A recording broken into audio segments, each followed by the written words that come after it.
తెలియచేస్తున్నాను. దేవుని వాక్యం ధ్యానం చేద్దాం. ప్రకటన గ్రంథం 1వ అధ్యాయం.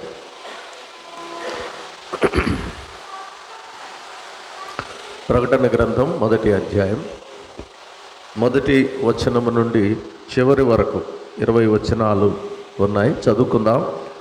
తరువాత అవసరాన్ని బట్టి కొన్ని వాక్యాలు ధ్యానం చేద్దాం. యేసుక్రీస్తు తన దాసులకు కనబరచుటకు దేవుడు ఆయనకు అనుగ్రహించిన ప్రత్యక్షత. ఈ సంగతులు త్వరలో సంభవింపనై ఉన్నవి. ఆయన తన దూత ద్వారా వర్తమానము పంపి తన దాసుడైన యోహానుకు వాటిని సూచించెను. అతడు దేవుని వాక్యమును గూర్చి, యేసుక్రీస్తు సాక్ష్యమును గూర్చి తాను చూచినంత మట్టుకు సాక్ష్యమిచ్చెను. సమయము సమీపించినది గనుక ఈ ప్రవచన వాక్యములు చదువువాడును వాటిని విని ఇందులో వ్రాయబడిన సంగతులను గైకొను వారును ధన్యులు. యోహాను ఆసియలో ఉన్న 7 సంఘములకు శుభమని చెప్పి వ్రాయునది. వర్తమాన భూత భవిష్యత్ కాలములలో ఉన్న వారి నుండి, ఆయన సింహాసనం ఎదుటనున్న 7 ఆత్మల నుండి, నమ్మకమైన సాక్షియు, మృతులలో నుండి ఆది సంభూతుడుగా లేచిన వాడును, భూపతులకు అధిపతియునైన యేసుక్రీస్తు నుండి కృపా సమాధానములు మీకు కలుగునుగాక. మనలను ప్రేమించుచు తన రక్తము వలన మన పాపముల నుండి మనలను విడిపించిన వానికి మహిమయు ప్రభావమును యుగయుగములు కలుగునుగాక. ఆమేన్. ఆయన మనలను తన తండ్రియగు దేవునికి ఒక రాజ్యముగాను యాజకులనుగాను చేసెను. ఇదిగో ఆయన మేఘారూఢుడై వచ్చుచున్నాడు. ప్రతి నేత్రము ఆయనను చూచును. ఆయనను పొడిచిన వారును చూచెదరు. భూజనులందరూ ఆయనను చూచి రొమ్ము కొట్టుకొందురు. అవును, ఆమేన్. అల్ఫాయు ఒమేగయు నేనే, వర్తమాన భూత భవిష్యత్ కాలములలో ఉండువాడను నేనే అని సర్వాధికారియు దేవుడునగు ప్రభువు సెలవిచ్చుచున్నాడు. మీ సహోదరుడను యేసును బట్టి కలుగు శ్రమలలోను రాజ్యములోను సహనములోను పాలివాడనైన యోహానను నేను దేవుని వాక్యము నిమిత్తమును యేసును గూర్చిన సాక్ష్యము నిమిత్తమును పద్మాసు ద్వీపమున పరవాసినైతిని. ప్రభు దినమందు ఆత్మవశుడునై ఉండగా బోరధ్వని వంటి గొప్ప స్వరము నీవు చూచుచున్నది పుస్తకములో వ్రాసి ఎఫెసు, స్ముర్న, పెర్గము, తుయితైర, సార్దీస్, ఫిలదెల్ఫియా, లౌదొకియా అను 7 సంఘములకు పంపుమని చెప్పుట నా వెనుక వింటిని. ఇది వినగా నాతో మాట్లాడుచున్న స్వరం ఏమిటో అని చూడ తిరిగి తిరుగగా 7 సువర్ణ దీపస్తంభములను, ఆ దీపస్తంభముల మధ్యను మనిషి కుమారుని పోలిన ఒకరిని చూచి తిని.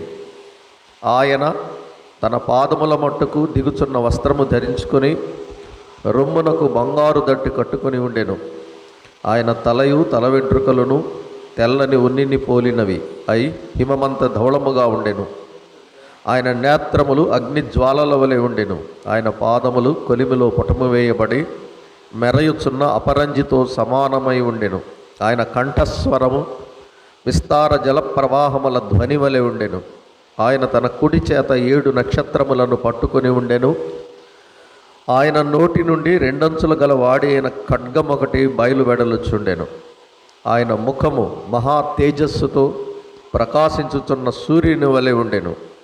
నేను ఆయనను చూడగానే చచ్చిన వాని వలె ఆయన పాదముల యొద్ద పడి తిని.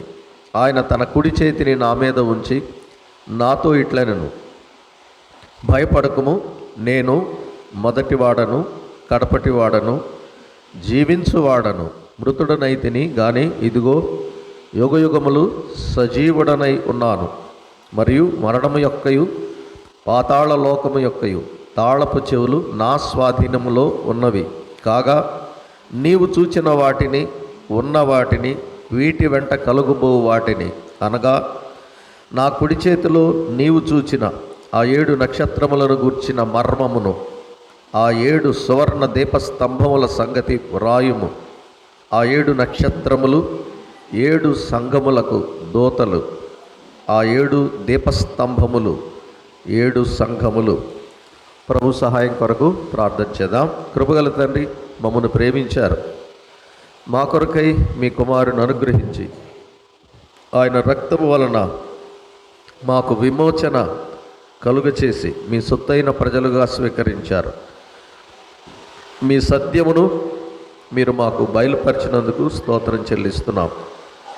వాక్యములో మీరు మా కొరకు భద్రపరిచిన మీ ఆత్మీయ మేలులను గ్రహించుటకు మాకు సహాయం చేయండి. మీరు మాట్లాడటం ద్వారా మాత్రమే మేము మేలు పొందగలం. మరొకసారి మీ సింహాసనము నుండి మాతో మాట్లాడుమని మా రక్షకుడును విమోచకుడునైన క్రీస్తు యేసు అమూల్యమైన నామమున స్తోత్రం చెల్లించి ప్రార్థన చేస్తున్నాము తండ్రి. ఆమేన్. పిల్లరా, ప్రకటన గ్రంథం బైబిల్ గ్రంథంలోనే చివరి గ్రంథం. 66 పుస్తకాల్లో చివరిది. క్రొత్త నిబంధనలో 27 పుస్తకాల్లో ఆఖరి పుస్తకం, 27వ పుస్తకం. పాత నిబంధనలో ఉన్న 39 పుస్తకాల్లో 27వ పుస్తకం దానియేలు గ్రంథం. అక్కడ 27వ పుస్తకము, కొత్త నిబంధనలో 27వ పుస్తకం. ఇవి 2 ప్రవచన గ్రంథాలు. క్రొత్త నిబంధనలో ఉన్న ఒకే ఒక ప్రవచన గ్రంథం ప్రకటన గ్రంథం. పాత నిబంధనలో ప్రవచన గ్రంథాలు చాలా ఉన్నాయి, యెషయా మొదలుకొని మలాకీ వరకు. కానీ క్రొత్త నిబంధనలో ప్రవచన గ్రంథము ఒకే ఒకటి, ప్రకటన గ్రంథం. ప్రవచనము అంటే జరగబోయే భవిష్యత్తును దేవుడు ముందుగా బయలుపరిచిన లేఖనము, సందేశం. పేతురు రాశాడు, లేఖనము ఎన్నడూ మనుషుని ఊహను బట్టి కలుగలేదు, పరిశుద్ధ ప్రవక్తలు పరిశుద్ధాత్మ చేత ప్రేరేపింపబడిన వారై పలికిరి వ్రాసిరి. కాబట్టి ముందుగా జరగబోయే సంగతులను ఎరిగి ఉన్నవాడు దేవుడు, భవిష్యత్ జ్ఞానము గలవాడు. కాబట్టి ప్రకటన గ్రంథం అనగానే రాబోవు సంగతులు, జరగబోవు సంగతులు ఇందులో ఉన్నాయి. అయితే ఈ ప్రకటన గ్రంథమును ప్రభువు చెప్పిన మాట ప్రకారం 3 కాలాలుగా విభజన చేయవచ్చు. ఈ ప్రకటన గ్రంథము యేసుక్రీస్తు రాకడను గూర్చి స్పష్టంగా తెలియచేసే గ్రంథం. చాలాసార్లు మనం వింటున్నాం, ధ్యానం చేస్తున్నాం. కానీ ఈ ప్రకటన గ్రంథము సంఘముల యొక్క సిద్ధపాటు కొరకు, రెండవది క్రీస్తును అంగీకరించని ప్రపంచానికి, క్రీస్తును సిలువ వేసిన ఇశ్రాయేలులకు తీర్పు చేయడానికి క్రీస్తు వస్తాడు అని చెప్పడానికి ఈ గ్రంథాన్ని చాలా సవిస్తరంగా వ్రాశాడు. వ్రాసి 2 అధ్యాయాలు ఉన్నాయి. దీన్ని ప్రభువే 3 భాగాలు చేశాడు. గ్రంథ విభజన చాలా విధాలుగా మనం విభజన చేయవచ్చు, కానీ ప్రభువు చెప్పిందే మనకి చాలా ప్రయోజనకరం. మొదటి అధ్యాయము, ప్రకటన గ్రంథం మొదటి అధ్యాయం 19-20 వచనాలు ఈ గ్రంథాన్ని విభజన చేయడానికి మూలవాక్యం. చదువుదాం. కాగా నీవు చూచిన వాటిని, ఉన్న వాటిని, వీటి వెంట కలుగబో వాటిని, అనగా నా కుడి చేతిలో నీవు చూచిన 7 నక్షత్రములను గూర్చిన మర్మము, ఆ 7 సువర్ణ దీపస్తంభముల సంగతి వ్రాయుము. 19వ వచనంలో నీవు చూచిన వాటిని అన్నాడు. ఇది ఒక భాగం. ఉన్న వాటిని, ఇది 2వ భాగం. వీటి వెంట కలుగుబోవునవి 3వ భాగం. ఇది ప్రభువు చేసిన విభజన కాబట్టి ఇదే మనకు తప్పనిసరిగా మనం తీసుకోవలసిన విధానం. ఇందులో నీవు చూసినవి అన్నాడు. యోహానుతో చెప్తున్నాడు. యోహాను పద్మాసు దీపంలో ఉన్నాడు. ప్రభు శిష్యుడు యోహాను. యోహాను సువార్తలో మనందరం చదువుతాం, ప్రభువు రొమ్మున ఆనుకొను శిష్యుడు, ప్రభువు ప్రేమించిన శిష్యుడు. ఈయన ప్రభుతో ఎక్కువ సామీప్యత కలిగి ఉన్న వ్యక్తి. అపోస్తలులు అందరూ హతసాక్షులయ్యారు మొదటి శతాబ్దంలో. యోహాను కూడా సువార్త ప్రకటించినందుకు అతను కూడా హింసింపబడ్డాడు. డొమిషియన్ అనే చక్రవర్తి కాలంలో, రోమా ప్రభుత్వాన్ని పరిపాలించిన కఠినమైన చక్రవర్తుల్లో నీరో చక్రవర్తి ముందుగా సంఘాన్ని, దేవుని ప్రజలను, అపోస్తలులను హింసించిన వ్యక్తి. తరువాత వచ్చిన వ్యక్తి డొమిషియన్. డొమిషియన్ కూడా చాలా కఠినంగా హింసించాడు. అలా హింసింపబడినప్పుడు సలసలా కాగుచున్న నూనెలో వేయబడ్డాడు. చరిత్రలో వ్రాయబడిన హతసాక్షుల గ్రంథాల్లో ఉన్న ఆధారం ప్రకారం ఈ ప్రభు శిష్యుడైన యోహానును సలసల కాగుచున్న నూనెలో వేసినప్పుడు చనిపోలేదు. అంచేత దేశ బహిష్కరణ చేశారు. ఏజియన్ సముద్రములో ఒక ద్వీపం ఉంది, చిన్న ఐలాండ్, అది పద్మాసు ద్వీపం. అందులో ఆయనను దేశ బహిష్కరణ చేసినప్పుడు ఖైదీగా ఉన్నాడు. అక్కడే ఉండి ప్రభువును ధ్యానం చేస్తున్నాడు. ప్రభు దినమందు నేను ఆత్మవశుడనై ఉంటిని అని ఆయనే వ్రాశాడు. కాబట్టి ప్రభు దినమున యోహానుకు ప్రభు ప్రత్యక్షమయ్యాడు. అందుకనే ప్రకటన గ్రంథానికి పేరు ప్రకటన అని తెలుగు తర్జుమా ఉంది, కానీ మీరు ఇంగ్లీష్ బైబిల్ టైటిల్ చూస్తే the revolution of Jesus Christ అని ఉంటుంది. యేసు క్రీస్తు ప్రత్యక్షత. వాస్తవంగా ప్రత్యక్షత అనే పేరు ఉండాలి దీనికి తెలుగులో, లేక ప్రత్యక్షీకరణము. రెవల్యూషన్ అంటే అంతకుముందు కనిపించకుండా దాచబడిన విషయము బహిరంగంగా చూపించబడడం.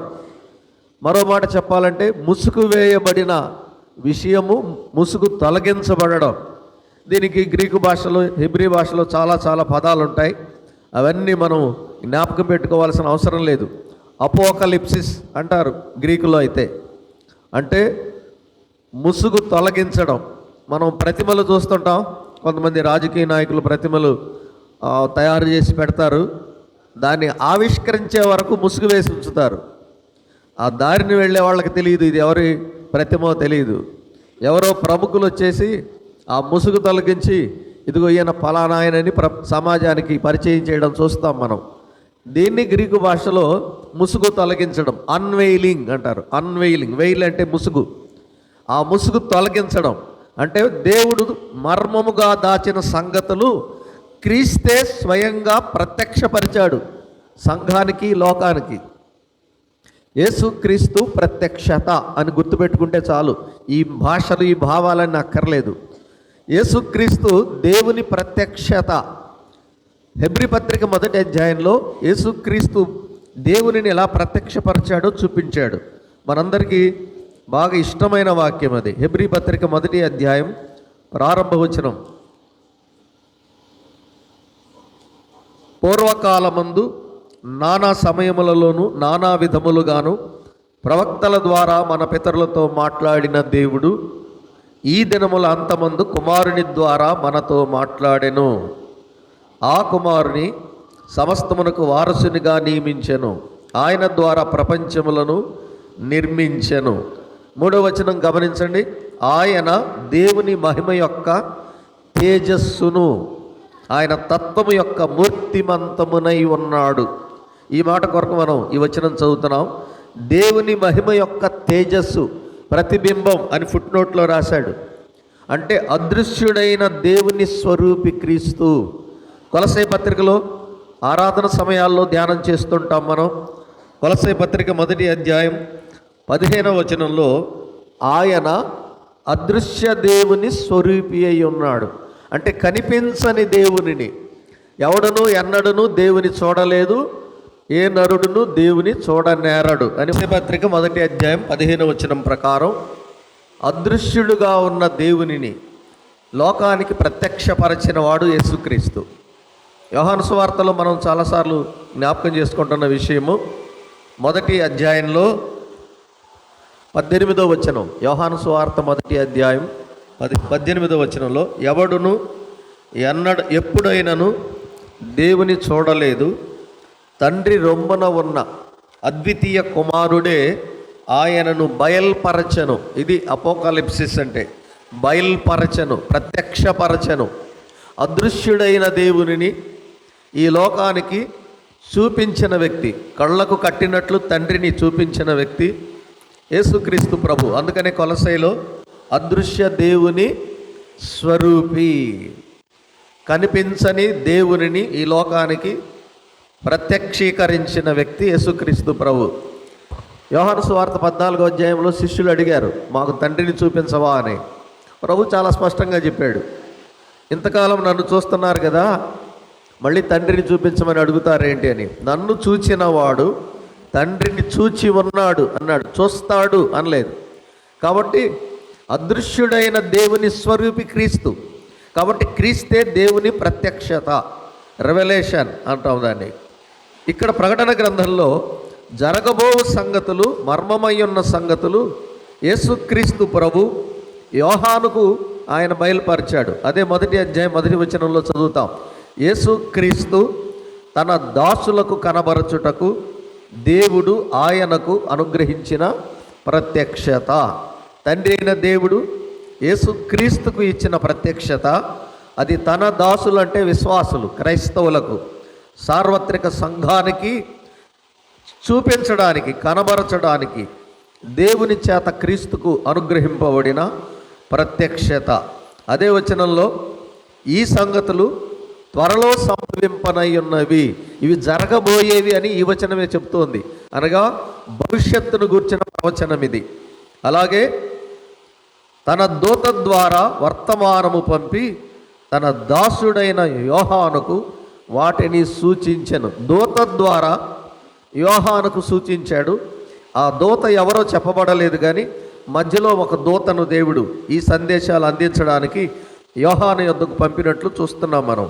అయితే విషయాలన్నీ బయలుపరిచిన వాడు క్రీస్తు. ఇది గుర్తుపెట్టుకోవాలి. యోహాను సొంతగా చెప్పలేదు ఏది, ఆయన అన్నీ చూచి విని వ్రాశాడు. అందుకని సాక్షిని అన్నాడు. ఈ వచనాల్లో మనం చూసినప్పుడు 9వ వాక్యం గమనిస్తే, మీ సహోదరుడను యేసును బట్టి కలుగు శ్రమలో, రాజ్యములో, సహనములో పాలివాడను అన్నాడు.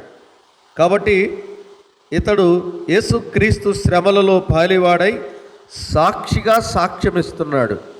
తర్వాత 2వ వచనంలో చూసినప్పుడు, అతడు అంటే యోహాను దేవుని వాక్యమును గూర్చియు యేసుక్రీస్తు సాక్ష్యమును గూర్చియు తాను చూచినంత మట్టుకు సాక్ష్యమిచ్చెను అన్నాడు.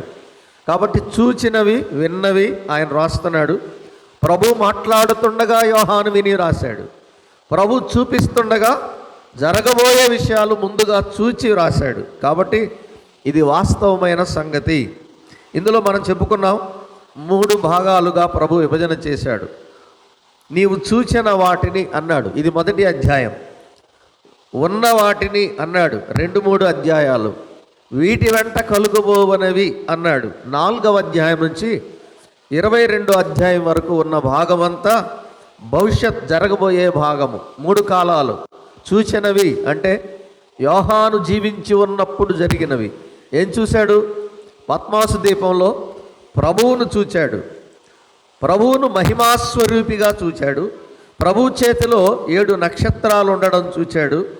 7 సువర్ణ దీపస్తంభముల మధ్య సంచరిస్తున్న ప్రభువును చూచాడు. భూలోకంలో ఉన్నప్పుడు కూడా ప్రభువును చూచాడు యోహాను, కానీ అప్పుడు శరీరధారి అయిన ప్రభువును చూచాడు. యోహాను తాను వ్రాసిన పత్రికల్లో ఎక్కువగా ప్రభువును గూర్చి రాశాడు. సువార్త ఆయన రాసిందే, క్రీస్తును గూర్చి దేవుని కుమారుడుగా రుజువు చేస్తూ సువార్త రాశాడు. 3 పత్రికలు యోహాను రాశాడు, మనం ధ్యానిస్తున్నాం. మొదటి పత్రిక, 2వ పత్రిక, 3వ పత్రిక. మొదటి పత్రిక ప్రారంభ వచనాలు ఏమి రాశాడు? ఆది నుండి ఏది ఉండెనో, ఏది మేము నిదానించి చూచితిమో, మా చేతులు దేనిని తాకి చూచెనో ఆ జీవమును గురించి మేము సాక్ష్యమిస్తున్నామని రాశాడు. అక్కడ ఆ జీవము క్రీస్తే. కాబట్టి క్రీస్తు శరీరధారిగా ఉన్నప్పుడు ఆయనను ప్రత్యక్షంగా చూచిన వ్యక్తి, సిలువ వేయబడినప్పుడు ప్రభువును చూచిన వ్యక్తి, ఇప్పుడు పునరుద్ధానుడై మహిమలో ఉండి దిగి వచ్చిన ప్రభువును చూస్తూ చాలా స్పష్టంగా ప్రభు యొక్క దైవత్వాన్ని వివరించాడు. ఆరాధన సమయంలో మనం చాలా విషయాలు ధ్యానం చేస్తాం. సిలువలో ఉన్న క్రీస్తును మనం జ్ఞాపకం చేసుకుంటాం. ఆరాధన సమయంలో ఆయన సిలువ మోశాడు, శిరస్సులో ముళ్ళ కిరీటం పెట్టారు, వీపును నాగటి చాళ్లుగా దున్నారు, ఆయన రక్తసిక్తమైపోయాడు, 3 మేకుల మీద వేలాడదీయబడ్డాడని యేసుక్రీస్తు శిలువ మరణాన్ని ఎక్కువసార్లు మనం ప్రభు బల్ల యొద్ద జ్ఞాపకం చేసుకుంటాం. కానీ ఆరాధన సమయంలో జ్ఞాపకం చేసుకోవాల్సిన వ్యక్తి మరణము జయించి తిరిగి లేచి మహామహుడుకు తండ్రి కుడి పార్శ్వన ఆసీనుడై మహిమాస్వరూపిగా ఆరాధింపబడే ప్రభువును జ్ఞాపకం చేసుకోవాలి. ప్రభు దినమందు యోహాను ప్రభువునే జ్ఞాపకం చేసుకుంటున్నాడు. ప్రభువు దినమందు నేను ఆత్మవశ్యుడనై ఉంటిని అన్నాడు. యెరూషలేములో సంఘం ఆరాధిస్తున్నారు, మిగిలిన సంఘాల్లో ప్రభు సంఘములుగా ఆరాధిస్తున్నప్పుడు యోహాను ఒక్కడే తాను ప్రభువును ఆరాధన చేస్తున్నాడు. అక్కడ బల్ల లేదు, సంఘము లేదు, పెద్దలు లేరు, తోటి విశ్వాసులు ఎవరూ లేరు. మరి ఎలా ఆరాధన చేస్తున్నాడు? జ్ఞాపకం, ప్రభువును జ్ఞాపకం చేసుకోవడం ఆరాధన. బల్ల కేవలము గుర్తులు మాత్రమే, ప్రభువు వల్ల గుర్తు చేయడానికే. కానీ ప్రతి విశ్వాసి మన కొరకు సిలువ వేయబడిన క్రీస్తుని జ్ఞాపకం చేసుకొని ఆరాధన చేయడమే నిజమైనటువంటి ఆత్మ సంబంధమైన ఆరాధన. నన్ను జ్ఞాపకం చేసుకోండి అన్నాడు యోహాను. ప్రభువును జ్ఞాపకం చేసుకుంటున్నాడు.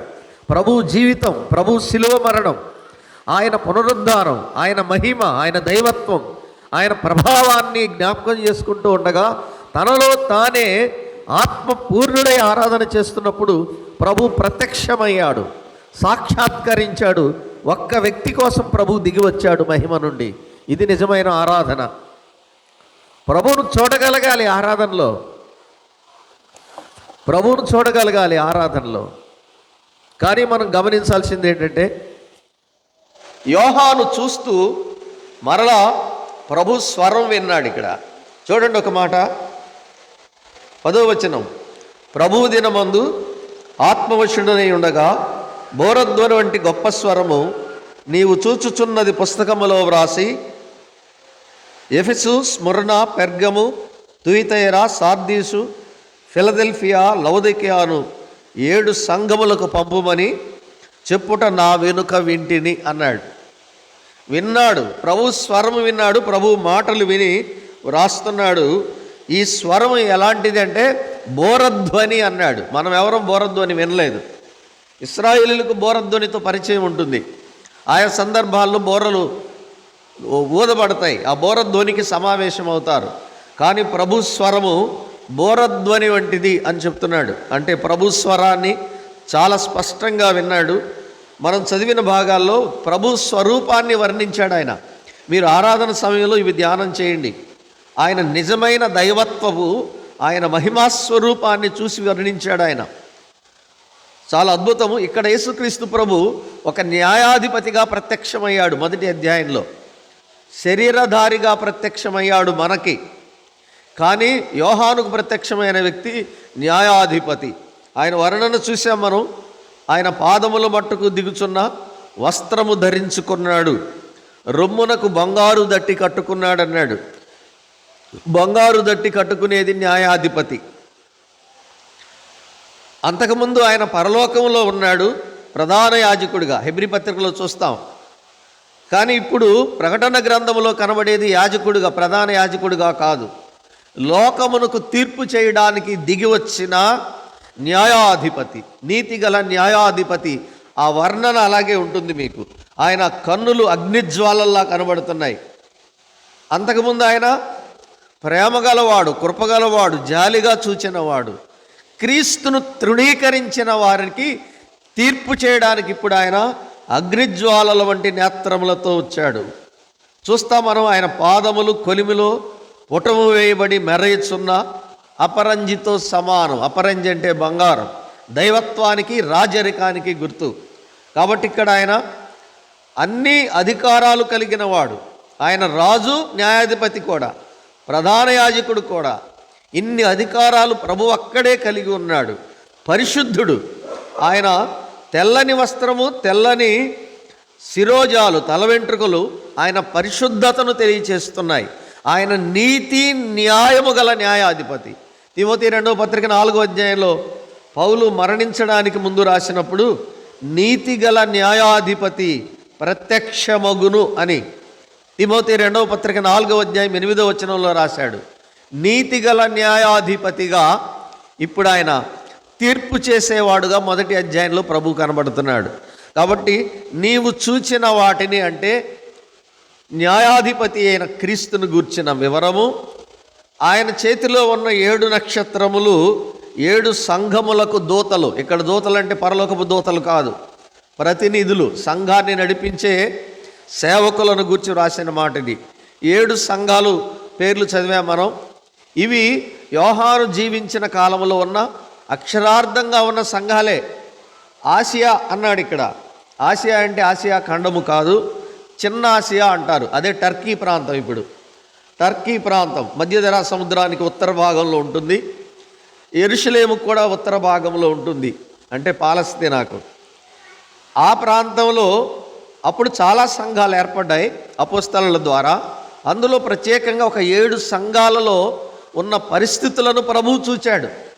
ఆ సంఘాలను హెచ్చరిస్తూ వాటికి ఉత్తరాలు రాసి పంపించాడు యోహాను ద్వారా. అందుకనే 7 సంఘాలకు సందేశాలు, 7 ఉత్తరాలు. నీవు చూచుచున్నది పుస్తకములో వ్రాసి పంపుము అన్నాడు. కాబట్టి ప్రభువు పంపించినటువంటి వర్తమానాలే ఆ మొదటి సంఘాలకు ఇవ్వబడ్డాయి. కొంతమంది అనుకుంటారు అవి వాళ్ళకే కదా, మనకు కాదని. మీరు ప్రతి సంఘానికి చెప్పిన మాట విన్నప్పుడు చివర ముగింపులో ఒక మాట చెప్తున్నాడు. 2వ అధ్యాయం 11వ వచనంలో ఆత్మ చెప్పుచున్న సంఘములతో ఆత్మ చెప్పుచున్న మాట చెవిగలవాడు వినుగాక. ఈ మాట ప్రతి సంఘం చివరిలో ప్రభువే మాట్లాడాడు. అలాగైతే మాట్లాడుతున్న వ్యక్తి ఎవరు? ఆత్మ. ఆ ఆత్మ ఎవరు? ప్రభువే. సంఘానికి మొదట చెప్తున్నప్పుడు తను ఎవరో చెప్పాడు. ఆయన 7 నక్షత్రములు తన కుడి చేత పట్టుకుని 7 దీపస్తంభముల మధ్య సంచరించువాడు అన్నాడు. 7 సంఘాలకు 7 లక్షణాలతో పరిచయం చేసుకున్నాడు. అంటే మొదటి అధ్యాయంలో కనబడిన ఆ లక్షణాలతో ఆయన ఒక్కొక్క సంఘానికి పరిచయం చేసుకున్నాడు. పరిచయం చేసుకున్న వ్యక్తి ప్రభువే, మాట్లాడిన వ్యక్తి ప్రభువే, సందేశం చెప్పిన వ్యక్తి ప్రభువే. సంఘములతో అన్నాడు అంటే భూమి మీద ఏర్పడిన అన్ని సంఘాలకు. దీన్ని సార్వత్రిక సంఘం అంటాం, యూనివర్సల్ చర్చ్. ప్రపంచంలో ఇప్పుడు అభివృద్ధి చెందుతున్న సార్వత్రిక సంఘానికి అంతటికీ ఈ 7 సంఘాల సందేశం అవసరం. లేకపోతే మన కొరకు ఎందుకు రాస్తాడు? మనం ఎందుకు ధ్యానించాలి? ఎఫ్సి సంఘానికి చెప్పిన సందేశం మనకెందుకు? అలా 7 సంఘాలు. కానీ ఒకానొక కాలంలో అలాంటి పరిస్థితులు సంఘాల్లో ఉన్నాయి. రెండవది 7 సంఘాలు 7 సంఘ కాలములుగా విభజన చేశాడు. మొదటి శతాబ్దంలో ఎఫెసు సంఘం మొదటి కొంతకాలం, కొంతమంది 30 నుంచి 100 వరకు అంటారు, 70 నుంచి 170 వరకు అంటారు. ఏదేమైనా మొదటి శతాబ్దపు సంఘము కాలములో ఉన్న పరిస్థితులు ఎఫెసు సంఘంలో ఉన్నాయి, ఇప్పుడు కూడా ఉన్నాయి సార్వత్రిక సంఘంలో. అలాగే స్మరణ సంఘము 2వ కాలం. మొదటి కాలం ముగిసిన తర్వాత 2వ కాలము స్మరణ కాలం, అది ముగిసిపోయింది. తర్వాత కాలం పెర్గము కాలం, సంఘకాలం, అది కూడా ముగిసిపోయింది. తర్వాత తుయితైరా సంఘకాలం, అది కూడా పూర్తయిపోయింది. సార్దీసు సంఘకాలం జరిగిపోయింది. ఫిలదెల్ఫియా సంఘకాలం జరిగిపోయింది. ఇప్పుడు సార్వత్రిక సంఘము బాగా గుర్తించే కాలము, మన కళ్ళారా చూస్తున్న పరిస్థితులు లవొదికీయ సంఘకాలములో మనము ఉన్నాము. మనము అంటే సార్వత్రిక సంఘం. అన్ని చిన్న సంఘాల్లో పరిస్థితులన్నీ ఆనాడు లవొదికీయ సంఘములో ఎలాంటి పరిస్థితులు, ఒక్క మాటలో చెప్పాలంటే నిలువెచ్చని జీవితాలు. సంఘములో భక్తి, బయటకు వెళ్ళిన తర్వాత లోక సంబంధమైన జీవితం. ఎక్కువ శాతం మంది క్రైస్తవులలోనే ఇలాంటి జీవితం. ఈ పత్రికలు రాసింది అన్యజనులకు కాదు, ఇశ్రాయేలీలకు కూడా కాదు. ఈ 7 సంఘాలు క్రీస్తు నమ్మిన వారే, క్రీస్తు రక్తంలో విమోచింపబడిన వారే, అక్షరార్థంగా చిన్నాసియా ప్రాంతంలో ఉన్నవారే. ఇప్పుడు మనకు అవే సంగతులు వ్రాయబడ్డాయి. మొదటిది, మొదటి కాలంలో ఉన్న పరిస్థితులు కొనసాగుతూనే వచ్చాయి, ఆగిపోలేదు. అలాగే 2వ సంఘకాలంలో పరిస్థితులు 3వ సంఘకాలంలోకి కొనసాగాయి. 3వ సంఘకాల పరిస్థితులు 4వ కాలంలోకి, 4వ సంఘ పరిస్థితులు 5వ సంఘకాలంలోకి, 5వ సంఘకాల పరిస్థితులు 6వ సంఘకాలంలోకి, 6వ సంఘకాల పరిస్థితులు 7వ సంఘకాలంలోకి. అంటే 7 సంఘాల్లో ఉన్న పరిస్థితులన్నీ ఇప్పుడున్నాయి అని అర్థం. మొదటి సంఘంలో లోపం ఏంటి? మొదటి ప్రేమ విడిచిపెట్టారు. 2వ సంఘకాలంలో ఉన్న పరిస్థితులు ఏంటి? కొందరు కొన్ని చోట్ల శ్రమల పాలవుతున్నారు. మరణము వరకు నమ్మకముగా ఉండుము, నేను నీకు జీవ కిరీటము ఇచ్చేదను. ఇది 2వ సంఘానికి ఇచ్చిన వాగ్దానం కదా. దీనికి 3వ సంఘము అంటే పెర్గమాలో, అక్కడ మనం చూస్తే దుర్బోధలు ఉన్నాయి. బిలాము బోధలు అనుసరించిన వారు, నికోలాయితుల బోధలు. అంటే ఇప్పుడు దుర్బోధలు ఎక్కువైపోయాయి, చాలా చాలా బోధలు ఎక్కువయ్యాయి. ఇప్పుడు క్రీస్తు దేవుడు కాదనేవాళ్ళు కొంతమంది, యెహోవాయే దేవుడు తప్ప వేరొక దేవుడు లేడని క్రైస్తవుల్లోనే. క్రీస్తుని నమ్మినా కూడా మరలా ధర్మశాస్త్రం అనుసరించాలనే వాళ్ళు కొంతమంది. ఇట్లా ఇప్పటికీ కల్ట్స్ అంటారు వీటిని. దుర్బోధలు విస్తరించాయి. అంటే 2వ సంఘకాలంలో 3వ సంఘకాలంలో ఉన్న పరిస్థితులు ఇప్పుడు ఉన్నాయి అని అర్థం. మనం తర్వాత తుయితైరా సంఘంలో చూస్తాం. యెజబెలు అనే స్త్రీని ఉండనిచ్చావు అని తప్పు మోపాడు. యెజబెలు అంటే స్త్రీ అంటే తప్పుడు బోధ. బైబిల్ గ్రంథంలో ఉంది, స్త్రీ బోధించకూడదు, ఉపదేశించరాదు, పురుషుని మీద అధికారం చేయరాదని పౌలే సంఘాలకు పరిశుద్ధాత్మ ద్వారా రాశాడు. బ్రదర్ని వారిని పెట్టిన సిద్ధాంతం కాదు ఇది, ప్రతి ఒక్కరి బైబిల్లో ఉంది. కానీ తుయితైరా సంఘంలో మనం ఇక్కడ చూసినప్పుడు యెజబెలు అనే స్త్రీ తానే ప్రవక్తగా ప్రకటించుకోవడమే కాకుండా విగ్రహాలకు బలి అర్పించి నీవు తినవచ్చు, జారత్వం చేయవచ్చు, విశ్వాసం ఆత్మకు మాత్రమే సంబంధించింది, శరీరానికి అపవిత్రత కలగదు, చాలా తీవ్రంగా ఖండించాడు అధ్యాయంలో. దానితో వ్యభిచరించు వారిని, దాని బోధన అనుసరించు వారిని మంచం పట్టించి చంపేదను అన్నాడు ప్రభు ఇక్కడ. ఇలాంటి దుర్బోధలు ఇప్పటికీ అనుమతించబడుతున్నాయి ప్రపంచంలో.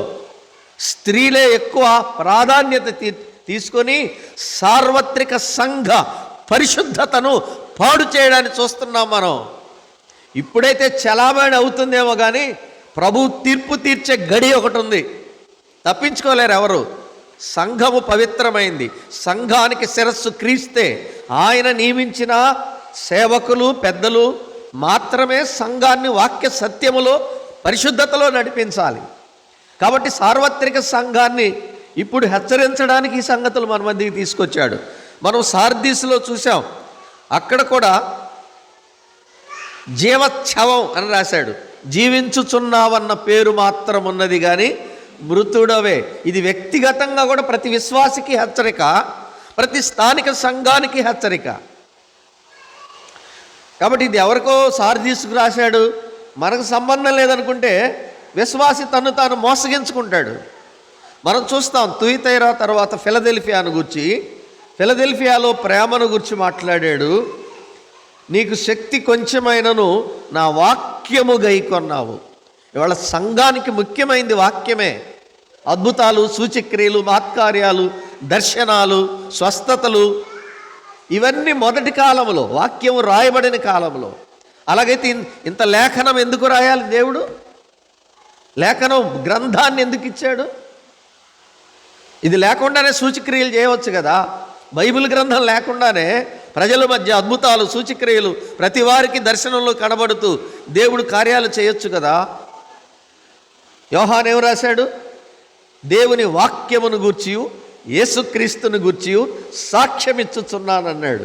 కాబట్టి సంఘాలకు ముఖ్యమైంది దేవుని వాక్యము, యేసుక్రీస్తుని గూర్చిన సాక్ష్యమే ముఖ్యమైనది, పునాది. 7వ సంఘం చెప్పాం మనం, నిలువెచ్చగా ఉన్నారు, ఉమ్మివేస్తా అన్నాడు. చాలామంది అనుకుంటున్నారు మేము దేవునిలో ఉన్నామని. కొంతమంది దేవుని చేత ఉమ్మివేయబడిన బ్రతుకులు ఉన్నాయి. ఆత్మీయత లేదు, పరిశుద్ధత లేదు, దైవ భయం లేదు, ప్రార్థనా జీవితం లేదు, వాక్య ధ్యానం లేదు, ఆరాధన అంటే అసలు శ్రద్ధే లేదు. తెలుసు, ఎవరికి వాళ్ళకే తెలుసు. ప్రత్యేకంగా చెప్తే సంఘం మీద నేరం పెడతారు, ప్రత్యేకంగా హెచ్చరిస్తే సేవకుని మీద నేరం పెడతారు. ఎందుకు అంత అవసరం? మీ బైబిల్ మీరు చదువుకోండి. ఈ లేఖనాలు దేవుడిని ప్రభువే నేరుగా మాట్లాడతాడు. క్రీస్తు నీతో మాట్లాడితే నువ్వు చక్కదిద్దుకొని సంఘంలో కొనసాగాలి. లేని ఎడల నేను నా నోట నుండి నిన్ను ఉమ్మి వేయుదును. చాలా సవిస్తరమైన విషయాలు ఉన్నాయి, మనకు సమయం లేదు. 7 సంఘాలకు 7 వేరు వర్తమానాలు ధ్యానం చేస్తే ఎంతో ప్రయోజనకరం. వ్యక్తిగతంగా చదవండి, వ్యక్తిగతంగా ధ్యానం చేయండి. ప్రభు మాట్లాడిన ప్రతి మాట అది నీకు వ్యక్తిగతంగా, స్థానిక సంఘాలకు వ్యక్తిగతంగా దిద్దుబాటు కోసం రాశాడు. ఈ అధ్యాయాల్లో ప్రభు హెచ్చరించిన హెచ్చరిక ఒకటి ఉంది, నీవు మరలా మారు మనసు పొందు అన్నాడు. అదేంటండి? రక్షించబడ్డాం, సంఘం మారు మనసు పొందడం ఏంటి? మనందరికీ తెలిసేదేంటి? నమ్మని వాళ్ళు మారు మనసు పొందాలంటాం. కానీ ప్రకటన గ్రంథంలో నమ్మిన వాళ్ళను మళ్ళీ మారు మనసు పొందమంటున్నాడు ప్రభు. కారణం ఏంటి? నీ క్రియలు నా ఎదుట సంపూర్ణముగా లేవు, నేను నీ మీద తప్పు మోపాల్సిన స్థితిలో నీవు ఉన్నావని ప్రభు హెచ్చరిక చేస్తున్నాడు. కాబట్టి ఏదో కథల కోసం కాదు బైబిల్ గ్రంథం, దిద్దుబాటు కొరకు. సంఘం అంటే ఎవరు? క్రీస్తు భార్య. ఎంత గొప్ప అర్హత ఉంది! కొరింథీ సంఘానికి రాసిన 2వ పత్రికలో పవిత్రురాలైన కన్యక అనే పదం ఉపయోగించాడు. అది ఎంత గొప్ప పదం అండి!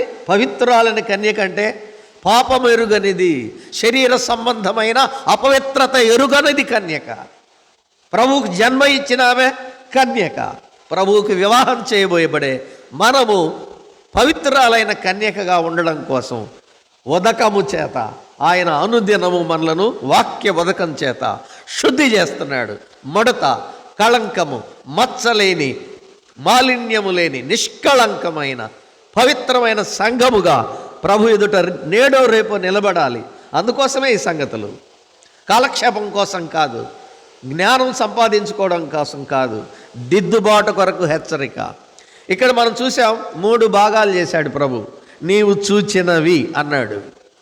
ప్రభువును చూచాడు, ప్రభు మహిమను చూచాడు, ఆయన మహిమాస్వరూపాన్ని ఆయన వర్ణించాడు. చెప్పుకున్నాం మనం, న్యాయాధిపతి కఠినంగా తీర్పు చేయబోతున్నాడు. ఒకటి, క్రీస్తును తృణీకరించి సువార్తకు లోబడని విడవబడిన భక్తిహీనులకు తీర్పు. ఈరోజు క్రీస్తును వాక్యం వింటూ కూడా అంగీకరించని వాళ్ళు ఉన్నారు, నమ్మని వాళ్ళు ఉన్నారు. వాళ్ళందరూ రేపు విడవబడతారు. క్రైస్తవ కుటుంబాల్లో ఉన్నారు, క్రైస్తవ సంఘాల్లో ఉన్నారు, విశ్వాసుల కుటుంబాల్లో ఉన్నారు, పెద్దల కుటుంబాల్లో ఉన్నారు, సేవకుల కుటుంబాల్లో ఇంకా క్రీస్తును అంగీకరించని వారు ఉన్నారు. వీరందరూ ప్రభు సంఘాన్ని తీసుకుని వెళ్ళిన క్షణమే ఇక్కడ మిగిలిపోతారు. వాళ్ళ కోసమే ఈ సంగతులు. విడువబడిన జనాంగమే ఈ సంగతులు చూడబోతున్నారు, నెరవేర్పు చూడబోతున్నారు. ఇప్పుడు ఈ విషయాలు వింటున్న వారే, బైబిల్ గ్రంథంలోని విషయాలు వింటూ కూడా క్రీస్తును అంగీకరించని వారు రేపు ప్రకటన గ్రంథంలో నెరవేరబోయే తీర్పులను కల్లార చూడబోతున్నారు. అది ప్రత్యక్షత. అవి తప్పించుకోవాలంటే ఇప్పుడు అందుకోసం ఈ ధ్యానాలన్నీ. ఇది సమయము సమీపించినది అన్నాడు, ఇవి త్వరగా సంభవించబోతున్నాయి అన్నాడు.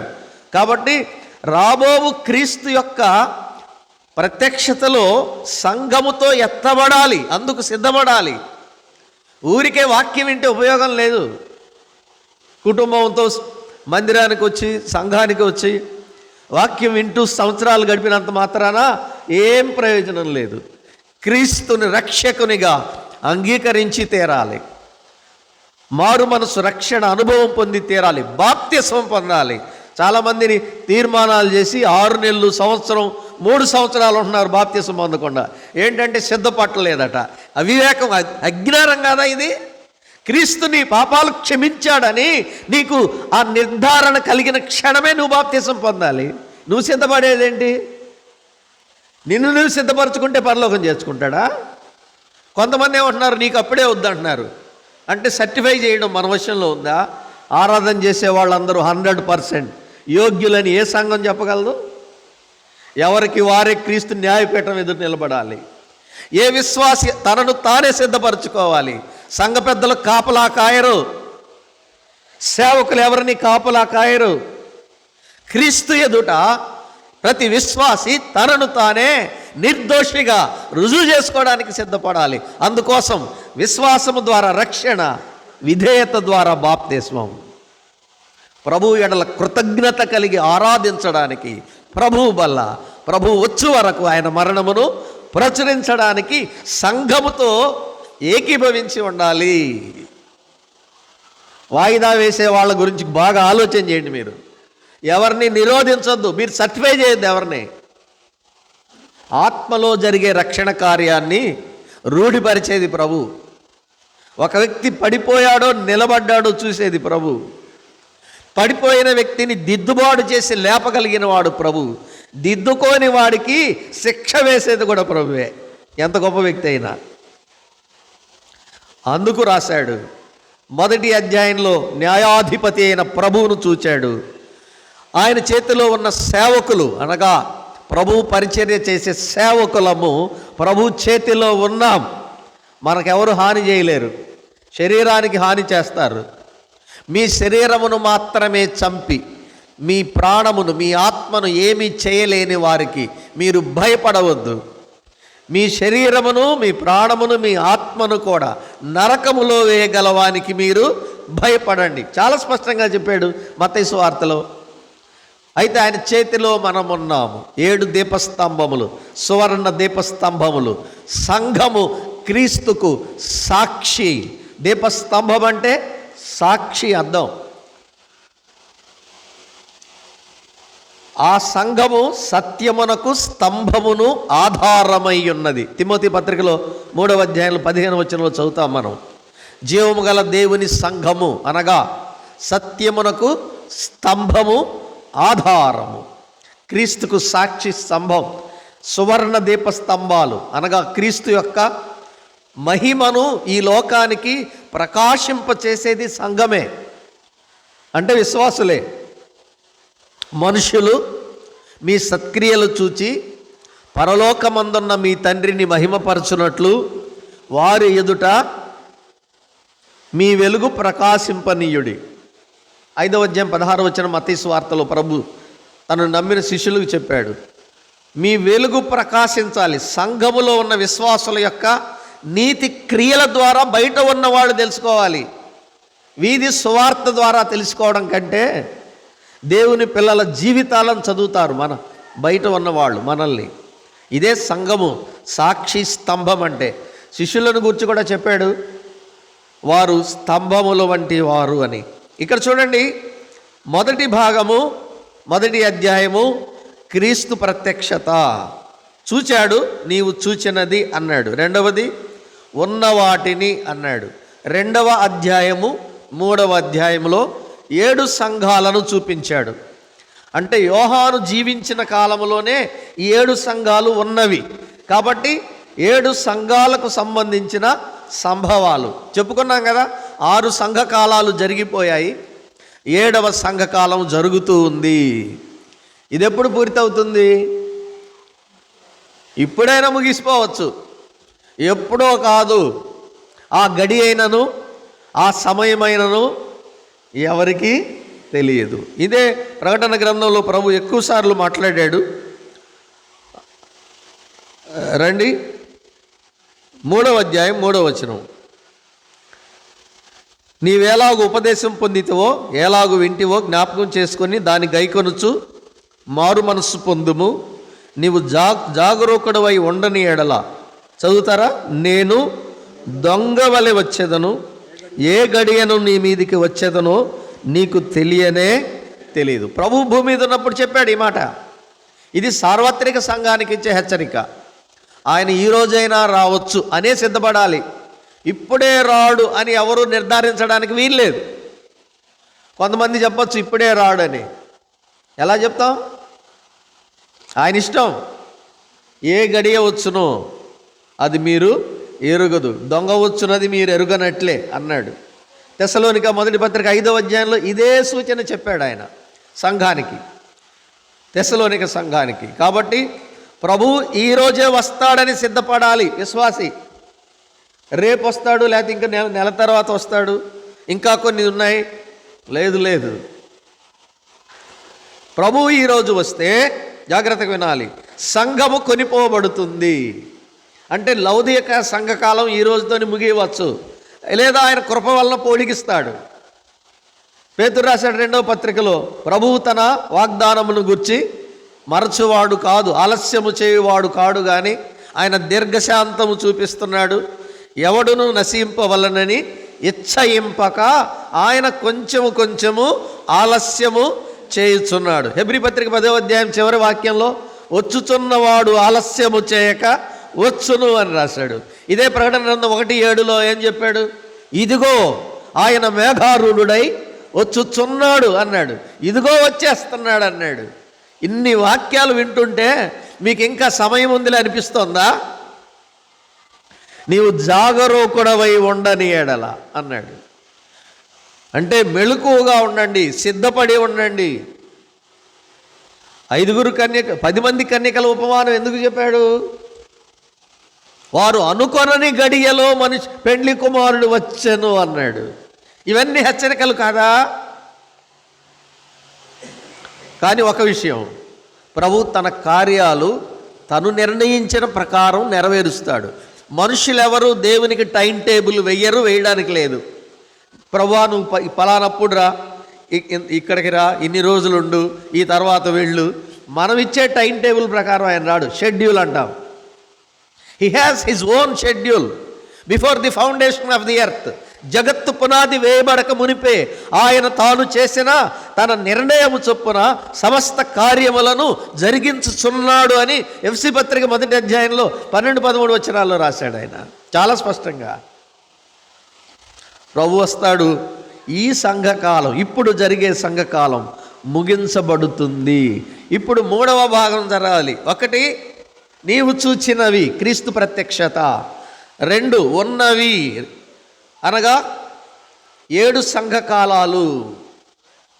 వీటి వెంట జరగబోయేవి అంటే సంఘము ఎత్తబడిన తరువాత జరిగే క్రియలు, లేక పనులు, లేక సంభవాలు, తీర్పులు ఎక్కడ మొదలయ్యాయి? 4వ అధ్యాయం 1వ వచనం. ఒకసారి చూడండి, 4వ అధ్యాయం 1వ వచనం. ఈ సంగతులు జరిగిన తరువాత. ఎంత మంచి మాటో తెలుసా ఇది? ఈ సంగతులు జరిగిన తరువాత. ఏ సంగతులు? 1వ అధ్యాయంలో సంగతులు, 2వ అధ్యాయంలో సంగతులు, 3వ అధ్యాయంలో సంగతులు. ఏం చూసాం? న్యాయాధిపతిగా ప్రత్యక్షమైన ప్రభువు 7 సంఘ కాలాలు జరిగిన తరువాత. చదవండి. ఈ సంగతులు జరిగిన తరువాత నేను చూడగా అదిగో పరలోకమందు ఒక తలుపు తెరవబడి ఉండెను. మరియు నేను మొదట వినిన స్వరము బోరధ్వని వలె నాతో మాట్లాడగా వింటిని. ఆ మాట్లాడిన వాడు ఇక్కడికి ఎక్కిరమ్ము, ఇక మీదట జరగవలసిన వాటిని నీకు కనబరచెదను. వెంటనే నేను ఆత్మవశుడను అయితిని. జాగ్రత్తగా వినాలి. యోహాను ఎక్కడున్నాడు? పద్మాసు ద్వీపంలో ఉన్నాడు. జీవించి ఉన్నాడా, చనిపోయి ఉన్నాడా? ఒక ప్రశ్న చెప్పండి. జీవించే ఉన్నాడు. మెళుకుగా ఉన్నాడా, నిద్రలో ఉన్నాడా? మెళుకుగానే ఉన్నాడు. మరి ఆరాధన చేస్తున్నాడు కదా. ఆత్మపూర్ణుడై ఆరాధన చేసే వ్యక్తి నిద్రపోవడంలా. చాలాసార్లు మనం నిద్రపోతాం ఆరాధనలో. అంటే మనం ఆత్మవశంలో లేవని అర్థం. శరీర వశంలో ఉన్నారు చాలామంది విశ్వాసులు. బాగా గుర్తుపెట్టుకోవాలి. సహజం, అలసినప్పుడు ఏదో కునుకుపాటు రావడం పాపం కాదు, అది శరీర బలహీనత. కానీ యోహాను మెళుకుగా ఉన్నాడు, చురుకుగా ఉన్నాడు. రెండవది, చూస్తున్నాడు ప్రభువుని కన్నులారా. ప్రభువును వర్ణించాడు, స్వరం విన్నాడు. అంటే ఆయన ఇంద్రియ జ్ఞానములన్నీ పనిచేస్తున్నాయని అర్థం. వాక్యం వినే వాళ్ళందరూ ఇలా ఉండాలి. పరధ్యానంలో ఉంటాం మనం. ఏం విన్నామో తెలియదు, మధ్యలో కొంత పోతుంది, మళ్ళీ మెళుకు వస్తుంది, మళ్ళీ అప్పుడు వస్తాం మందిరంలోకి. శరీరాలు ఇక్కడే ఉంటాయి. ఈలోపు ఆత్మ ఎక్కడికో వెళ్ళిపోతాడు ఏదో ఆలోచనలో ఉండి. ధ్యాస కాదు ఇది, పరధ్యాస. ధ్యానం కాదు ఇది, పరధ్యానం. యోహాను మెళుకువతో, ఏకాగ్రతతో, ఇంద్రియ జ్ఞానంతో ప్రభువును చూస్తూ స్వరం విన్నాడు. ప్రతి మాట వింటూ రాయమన్నాడు, పుస్తకంలో రాస్తున్నాడు. ఇప్పుడు ఆయనే వెళ్ళిపోయాడు పరలోకానికి. అంతటా నేను చూడగా పరలోకమందు ఒక తలుపు తెరవబడిను. బాగా వినండి. పరలోకపు తలుపు ఎప్పుడు తెరవబడుతుంది? ఎప్పుడు తెరవబడుతుంది? సంఘము వెళ్ళడానికే. సంఘము వెళ్ళడానికి పరలోకపు తలుపు తెరవబడుతుంది. అప్పటి వరకు జాగ్రత్తగా వినాలి. పరలోకపు తలుపు ఎవరికీ తెరవబడదు. చనిపోయిన వాళ్ళు మహిమలోకి వెళ్ళామంటాం, స్వర్గస్థులయ్యారంటారు మన స్నేహితులు, బయట వాళ్ళు. ప్రభువునందు నిద్రించారు అంటాము, మహిమలో ప్రవేశించామని బ్యానర్ మీద రాస్తాం. ఇవన్నీ నిజాలే, కానీ పరలోకంలో ప్రవేశించామనడానికి లేదు. ఎందుకు చెప్పండి? పరలోకంలో ప్రవేశించేది ఎప్పుడు? ప్రభు వచ్చి ఒకేసారి క్రీస్తునందున్న వాళ్ళందరినీ సంఘముగా తీసుకెళ్తాడు పరలోకంలోకి. ఏ రోజు చనిపోయిన వాళ్ళని ఆ రోజు ఒక్కొక్కళ్ళని తీసుకెళ్ళడు. అవునా కాదా చెప్పండి? అట్లయితే ఇంక సంఘం ఎత్తబడ్డమే ఉంటుంది. సంఘం అంటే క్రీస్తు శరీరం కదా. శరీరంలో ఒక్కొక్క అవయవం వెళ్ళిపోద్దా పరలోకానికి? చెయ్యి ఒకరోజు, కాలు ఒకరోజు, తల ఒకరోజు, పాదం ఒకరోజు, ఒక్కొక్క వేలు ఒక్కొక్క రోజు కాదు కదా. పౌలు ఎంత బాగా రాశాడు. యోహాను మొదటి పత్రిక, కొరింథీ మొదటి పత్రిక 10వ అధ్యాయంలో అనేకులమైన మనము ఆ ఒక్కటే రొట్టెలో పాలు పొందుచున్నాము గనుక ఒక్క శరీరమై ఉన్నాము. 12వ అధ్యాయంలో మనము వేరువేరు అవయవములమైనను ఒక్క శరీరమై ఉన్నాము. కాబట్టి పరలోకములో సంఘమంతా అంటే సార్వత్రిక సంఘం, ఇందులో చాలా సైద్ధాంతిక సత్యాలు ఉన్నాయి. పాత నిబంధన భక్తులు కూడా చేర్చబడతారు. వారు అతిథులుగా వస్తారు, గెస్ట్లు, స్నేహితులు. సంఘము పెళ్లి కుమార్తె. మరి పెళ్లికి వచ్చే బంధువులు ఎవరు? బంధువులు లేకుండానే పెళ్లి కుమారుడు పెళ్లి కుమార్తె ఇద్దరే పెళ్లి చేసుకుంటారా? కోర్టులో పెళ్లి కాదు కదా సంఘం చేసుకునేది, పోలీస్ స్టేషన్లో పెళ్లి కాదు కదా సంఘానికి జరిగేది. మహిమలో జరిగే పెళ్లి అది రహస్యంగా పెళ్లి కొడుకు పెళ్లి కూతురు ఇద్దరు మాత్రమే ఉండి చేసుకునే ఇప్పటి కాలపు రహస్యపు వివాహం కాదది. దూతల ఎదుట తండ్రి సమక్షంలో అతిథులు కూడా ఉంటారు. ప్రకటన గ్రంథం 19వ అధ్యాయంలో గొర్రెపిల్ల వివాహోత్సవ సమయము వచ్చినది అన్నాడు. చదివాం కదా మనం. గొర్రెపిల్ల వివాహోత్సవ సమయము వచ్చి ఉన్నది, ఆయన భార్య తనను తాను సిద్ధపరచుకొని ఉన్నది. 7వ వచనం, గనుక మనము సంతోషపడి ఉత్సహించి ఆయనను మహిమపరచదము. 9వ వాక్యం చూడండి, ప్రకటన 19:9. మరియు అతడు నాతో ఇలాగు చెప్పెను, గొర్రెపిల్ల పెండ్లి విందుకు పిలువబడిన వారు ధన్యులని వ్రాయుము అన్నాడు. పిలువబడిన వాళ్ళు ఎవరు? దేవదూతలా? కాదే, వాళ్ళు అక్కడే ఉన్నారు కదా, ఇంక వాళ్ళని ప్రత్యేకంగా పిలవడం ఏంటి? పెండ్లికి పిలువబడిన అతిథులు పాత నిబంధన భక్తులు. అబ్రహాము దేవుని స్నేహితుడు, బాప్తిస్మిచ్చి యోహాను ప్రభువు స్నేహితుడు. యోహాను ఏం మాట్లాడాడు?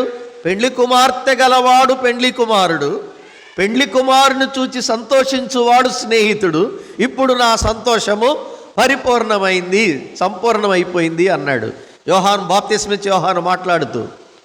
అంటే పాత నిబంధన భక్తులు బాప్తిస్మిచ్చి యోహాను వరకు, అంటే క్రీస్తు శిలువలో మరణించే వరకు విశ్వాసముతో నిద్రించిన వాళ్ళందరూ కూడా క్రీస్తునందు విశ్వాసముతో నిద్రించిన వారే. వాళ్ళందరూ క్రీస్తు వస్తాడని ఎదురు చూశారు.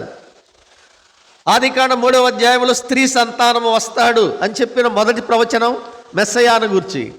స్త్రీ సంతానముగా మెస్సయా వచ్చి మరణము యొక్క బలము గలవాడైన అపవాదిని నాశనం చేసి మరణము కింద బంధించబడిన వారిని విమోచిస్తాడనే ఆ నెరవేర్పు కోసం ఆ రాబో మెస్సయ క్రీస్తు ఆ స్త్రీ సంతానముగా వస్తాడని ఎదురు చూశారు క్రీస్తు కోసం. ద్వితీయోపదేశకాండం 18వ అధ్యాయం 16, 17, 18 వచనాల్లో మోషే రాశాడు, రాబో దినములలో మీ సహోదరులలో నుండి మీ కొరకు నా వంటి ప్రవక్తను దేవుడు పుట్టిస్తాడు.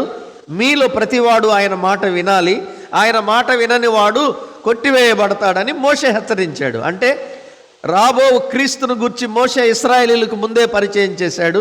వాళ్ళందరూ మెస్సయా వస్తాడని ఎదురు చూస్తూనే క్రీస్తునందు విశ్వాసముతో నిద్రించిన వాళ్ళే. నా విమోచకుడు సజీవుడు, ఆయన భూమి మీద నిలుస్తాడు, నా మట్టుకు నేను శరీరంతో లేస్తాను, ఈ శరీరం కుళ్ళిపోతుంది, నేను మళ్ళీ శరీరంతో లేస్తాను, నేను కన్నులారా ఆయన్ను చూస్తాను, మరెవరూ కాదు, నా మట్టుకు నేనే కన్నులారా నా విమోచకుణ్ణి, సజీవుడైన విమోచకుణ్ణి చూస్తానన్నాడు. ఎవరు? యోబు. అంటే క్రీస్తునందు విశ్వాసం ఉందా లేదా?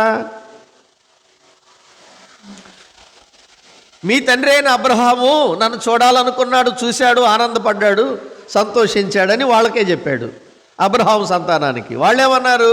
నీకు ఇంకా 50 ఏళ్ళు లేవు, మా తండ్రి 2000 సంవత్సరాల క్రితం చనిపోయాడు, ఎలా చూసావయ్యా అన్నాడు. అబ్రహాముకు పుట్టక మునిపే నేను ఉన్నాను, నన్ను చూడాలనుకున్నాడు, అందుకని నేను స్వయంగా ఆయన దగ్గరికి వెళ్ళి కనబడ్డాను, నన్ను చూసి సంతోషపడ్డాడు అన్నాడు. ఎప్పుడు జరిగింది? ఆదికాండం 18వ అధ్యాయంలో. ప్రభువా నీ దాసుని దాటిపోవద్దు, కొంచెం నీళ్ళు ఇస్తాను, కొంచెం ఆహారం ఇస్తాను, పుచ్చుకొని వెళ్ళమన్నాడు. ఆ రోజంతా అబ్రహాముతోనే గడిపాడు. చూసారా? అబ్రహాము క్రీస్తును చూశాడు, రాబో తరాలకు వాగ్దానం చేశాడు. ఆదికాండం 22వ అధ్యాయం 17వ వచనం 18 వచనాల్లో మీరు చదివితే ఇస్సాకును బలి అర్పించే సంఘటన అయిపోయిన వెంటనే ప్రభు వాగ్దానం చేసి, నీ సంతాన మూలముగా భూలోకములోని సమస్త వంశములు ఆశీర్వదించబడతాయి అని చెప్పాడు. ఇస్సాకు మూలంగా కాదు, నీ సంతాన మూలముగా. గలతీ పత్రిక 3:16లో ఆ సంతానము క్రీస్తే అని రాశాడు. అబ్రహామునకు అతని సంతానమునకు వాగ్దానములు చేయబడెను. అనేకులను గూర్చి అన్నట్టు నీ సంతానములకు అని చెప్పక ఒక్కని గూర్చి అన్నట్టే నీ సంతానమునకు అనెను. ఆ సంతానము క్రీస్తే. అలాగైతే వినండి, అబ్రహాము నుండి వాగ్దానం చేయబడిన రాబోవు సంతానము క్రీస్తు. మత్తయి 1:1 చెప్పండి. అబ్రహాము కుమారుడగు దావీదు కుమారుడైన యేసుక్రీస్తు. యేసుక్రీస్తు ఎవరు? అబ్రహాము కుమారుడు. యేసుక్రీస్తు ఎవరు? దావీదు కుమారుడు. ఎలా పరిచయం చేశాడు? Son of Abraham, son of David, Christ. అలాగైతే అబ్రహాము దగ్గర నుంచి వచ్చిన వాళ్ళందరికీ క్రీస్తు వస్తాడని తెలుసు. క్రీస్తు కోసం ఎదురు చూచి క్రీస్తునందు విశ్వాసముతో నిద్రించారు. దావీదుకు వాగ్దానం చేశాడు. సమూయేలు 2వ గ్రంథం 7వ అధ్యాయంలో స్పష్టంగా చెప్పాడు, నీ సంతానముగా రాబోవాడు నీ సింహాసనం మీద, అనగా నా సింహాసనం మీద శాశ్వత కాలం కూర్చుంటాడు, యుగయుగములు ఏలుతాడు. ఆయన సింహాసనము, ఆయన రాజ్యము శాశ్వత కాలం ఉంటుంది. సొలొమోను సింహాసనం ఎంతకాలం ఉంది? 40 ఏళ్ళే. మరి శాశ్వత కాలం ఉండాల్సిన కుమారుడు ఎవరు? దావీదు కుమారుడు ఎవరు? క్రీస్తే. అలాగైతే అబ్రహాము వంశంలో వచ్చిన వారు క్రీస్తు కోసం ఎదురు చూచారు. దావీదు వంశంలో వచ్చిన వారు క్రీస్తు కోసం ఎదురు చూశారు. మనందరికీ బాగా గుర్తున్నది, చదువు రాని వాళ్ళకు కూడా జ్ఞాపకం వచ్చే మాట.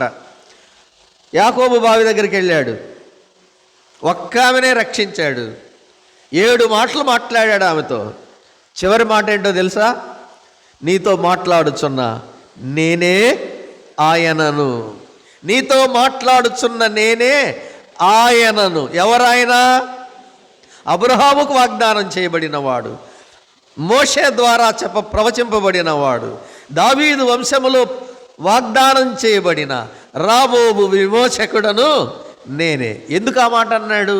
ఆ పై వచనంలో సమరయ స్త్రీ ప్రభుతో మాట్లాడింది 6వ మాట. ఏమందామె? క్రీస్తు అనబడిన మెస్సయ్యా వచ్చునని నేను ఎరుగుదును. ఆమె యాకోబు వంశస్థురాలు, యోసేపు గోత్రంలోంచి వచ్చింది. ఎఫ్రాయిము గోత్రీకులారు. మన తండ్రి అయిన యాకోబు కంటే గొప్పవాడివా అంది. మా పితరులు ఈ పర్వతం మీద యెహోవాను ఆరాధించారు అని చెప్పింది. ఆమెకే చెప్పాడు, తండ్రిని ఆత్మతో సత్యముతో ఆరాధించాలని క్రొత్త నిబంధన సత్యం. ఆమె అన్యురాలు కాదు, యాకోబు వంశస్థురాలు. ఆమెకి ఎలా తెలుసు క్రీస్తు వస్తాడని? అందుకోసం ఇది. ఆమెకి ఎలా తెలుసు? అన్యురాలైతే క్రీస్తు కోసం ఎందుకు ఎదురు చూస్తుంది? సమరయ రాష్ట్రంలో అన్యజనులు వచ్చి సెటిల్ అయ్యారు. ఇశ్రాయేలీలతో మిశ్రిత జనం ఏర్పడింది. ఆ మిశ్రిత వంశావళిలో మిగిలిపోయిన శేషం ఈమె. ఆమె మెస్సయ్యా వస్తాడు, మా జీవితాలు విమోచిస్తాడని పితరులు నేర్పిన విశ్వాసంతో ఎదురు చూస్తూ ఉంది. అందుకోసం ఆమె దగ్గరికి వచ్చాడు ఆయన. నీతో మాట్లాడుచున్న నేనే ఆయనను. ఇప్పుడు మీరు చెప్పాలి, ఆదాము మొదలుకొని, హేబేలు మొదలుకొని, అబ్రహాం మొదలుకొని, దావీదు మొదలుకొని, సమరయ స్త్రీ వరకు క్రీస్తుని ఎరిగిన వారా కాదా? అందుకోసం ఈ వివరణ. మనమేమనుకుంటున్నాం? యేసు ప్రభు మాకే సొంతం అనుకుంటున్నాం మనం. క్రీస్తు మాకే సొంతం అనుకుంటున్నాం మనం. యేసు క్రీస్తు అందరికీ ప్రభు. తిమోతి పత్రికలో మనుషులందరికీ రక్షకుడు. ఆయన అందరి కొరకు ఒక్క బలిగా అర్పించబడెను. క్రీస్తుకు ముందున్న వాళ్ళకి క్రీస్తులోనే విమోచన, క్రీస్తు తర్వాత నమ్మిన మనకు క్రీస్తులోనే విమోచన. తెస్సలోనిక మొదటి పత్రిక 4వ అధ్యాయం 16వ వచనం. ఆర్భాటముతోనూ ప్రధాన దూత శబ్దముతోనూ దేవుని బోరతోనూ పరలోకము నుండి ప్రభువు దిగివచ్చును. క్రీస్తునందుండి మృతులైన వారు మొదట లేతురు. ఆ క్రీస్తునందు మృతులైన వారిలో సంఘము లేస్తుండగా ఈ క్రీస్తునందు విశ్వాసం ఉంచిన పాత నిబంధన భక్తులు కూడా అప్పుడే లేపబడతారు. మొదటి పునరుద్ధానములో, తెస్సలోనిక మొదటి పత్రికలో. మనము పెండ్లి కుమార్తెగా క్రీస్తు దగ్గర కూర్చొనగా పెండ్లి విందులో అతిథులుగా వాళ్ళు ఉంటారు. అర్థమైందా? కొంతమంది ఏం చెప్తారంటే, బాగా వినండి, ప్రకటన గ్రంథం, భూమి మీదకి వచ్చాక పెళ్లి జరుగుద్ది, అప్పుడు పాత నిబంధన భక్తులు లేచి పెళ్లికి వస్తారంటున్నారు. వాక్య ఆధారం ఒక్కటి కూడా లేదు. ఊహాజనిత వ్యాఖ్యానాలు నమ్మొద్దు. యోబు సాక్ష్యం విన్నాం మనం కదండి. చాలా స్పష్టంగా, నా విమోచకుడు సజీవుడు అంటే వస్తాడు, మరణిస్తాడు, నా కోసం మరణిస్తాడు, తిరిగి లేస్తాడు, మళ్ళీ నన్ను శరీరంతో లేపడానికి వస్తాడు. ఒక్క వచనంలో ఎంత చెప్పాడండి ఆయన? ఇవన్నీ మనం సంకలనం చేసుకోము, ఎక్కడో ఒక వాక్యం పట్టుకుంటారు. రెండు పునరుద్ధానాలు, జీవ పునరుద్ధానము, తీర్పు పునరుద్ధానము. అలాగైతే పాత నిబంధన భక్తులు కూడా జీవ పునరుద్ధానంలోనే రావాలి, కానీ తీర్పు పునరుద్ధానంలో ఎలా వస్తారు? వాళ్ళందరూ నీతిమంతులుగా మరణించారు కదా.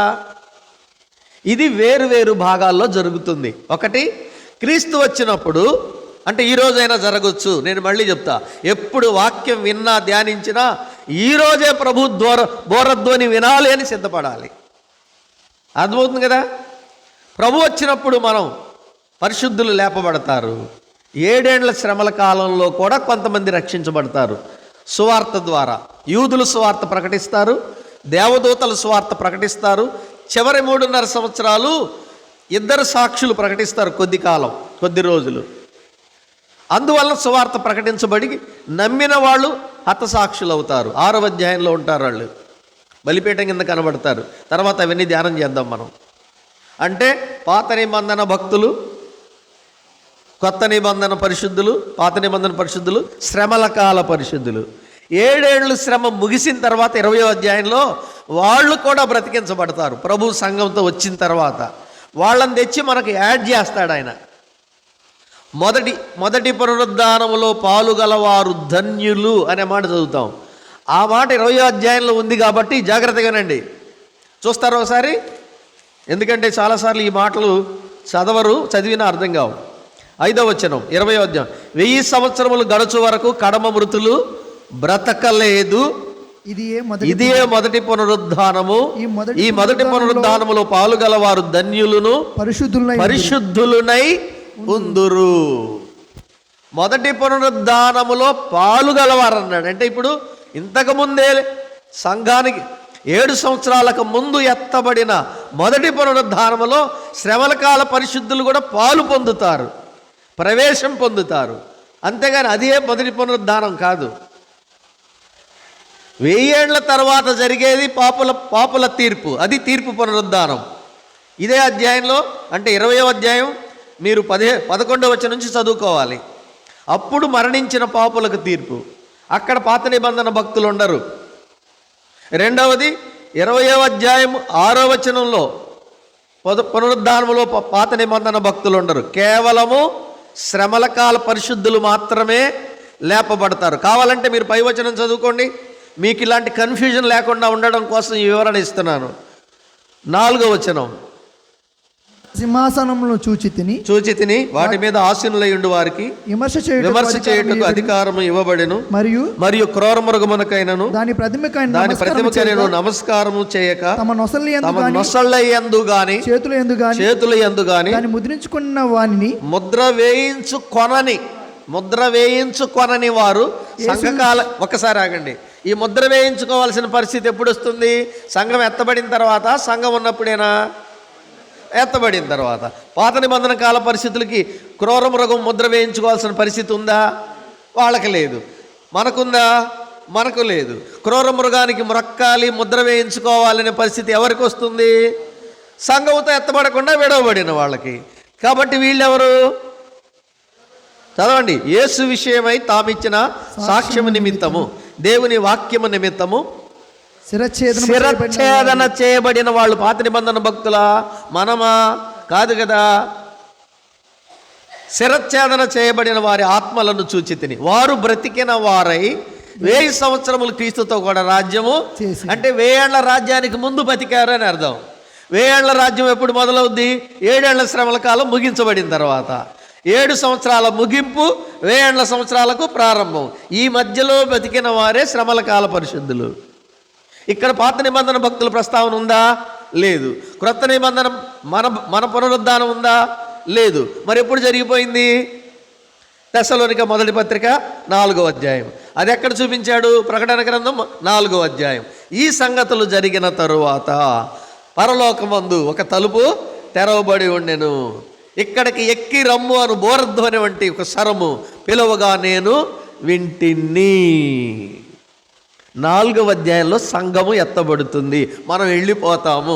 7 ఏళ్ల శ్రమల కాలపు తీర్పుల్లో, భయంకరమైన తీర్పులో ఈ రోజు వరకు రక్షించబడిన వాళ్ళు ఎవరు ఉండాలనుకుంటే నమ్ముకోవద్దు.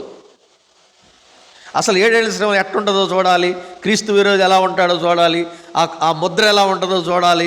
ఇవన్నీ తీర్పులు, రక్తము, మిళితము, వడగండ్లు, తెగుళ్ళు, పుండ్లు, మిడతలు, రోగములు, వ్యసనములు, భూకంపములు, యుద్ధములు, కరువులు, భూకంపాలు అన్నీ చూడాలనుకుంటే ఇప్పుడు ఎట్లా ఉన్నారో అలాగే ఉండండి. మారు మనసు పొందొద్దు, రక్షణ పొందొద్దు.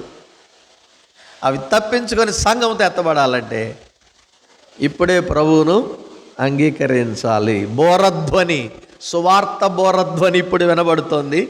ఇంక తర్వాత కొద్ది కాలానికి ప్రభు స్వరం బోరధ్వనిగా వింటాము, కొనిపోబడతాం. ఈ బోరధ్వని గురించి చాలా వివరాలు ఉన్నాయి.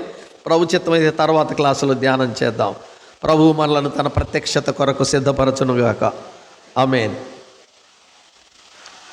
కృపగల తండ్రి, మీ ప్రణాళిక మనుష్య జ్ఞానానికి మాకు అందదు, మా జ్ఞానం చాలదు. మీ వాక్యములో మీ ఆత్మ ద్వారా మాకు కొంత నేర్పిస్తున్నారు, ప్రత్యక్షపరుస్తున్నారు, వివరిస్తున్నారు. గ్రహించడానికి మాకు సహాయము చేయండి.